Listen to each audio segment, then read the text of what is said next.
United worker union بلدیہ شرقی کے صدر ملک نواز، جنرل سیکرٹری وارث گلنار اور دیگر رہنماؤں الیاس مٹھو، ملک اعجاز، رحیم داد، الیاس ہندو نے کہا ہے کہ united worker union solid waste management board کے ملازمین کو کسی صورت تنہا نہیں چھوڑے گی۔ تبادلوں اور تعیناتیوں سے ملازمین میں بے چینی پائی جاتی ہے، کیونکہ عرصہ 10 سے 15 برس سے سینئر ملازمین خالی اسامیوں پر ایکٹنگ پوسٹ پر کام کر رہے تھے کہ اچانک انہیں واپس کر کے انتظامی بحران پیدا کیا گیا ہے۔ سینئر اور جائز اہل اختیار ملازمین کو پروموشن دلوا کر ہی دم لیں گے۔ اس سلسلے میں منعقدہ اجلاس میں طے شدہ فیصلوں کے بعد یونین کے صدر ملک نواز کی سربراہی میں وفد نے director solid waste management board Sheikh Rafiq سے ملاقات کر کے انہیں ملازمین میں پائی جانے والی تشویش سے آگاہ کیا اور انہیں بتایا کہ عید الفطر تک ان تبادلوں اور تعیناتیوں پر عمل درآمد روک دیا جائے اور نئے آنے والے ایم ڈی سے اس سلسلے میں میٹنگ کر کے مسئلے کو حل کروایا جائے گا، جس پر director solid waste management board Rafiq Shaikh نے انہیں ہر قسم کی تعاون کی یقین دہانی کرائی۔ اس موقع پر رفیق شیخ نے کہا کہ ہم ملازمین کے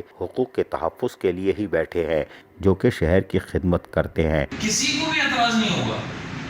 اگر میں 70% حاضر ہوا ہوں تو بھائی 70% میں نے بیٹ صاف کی ہوگی نا، ڈیفائنمنٹ سینیٹری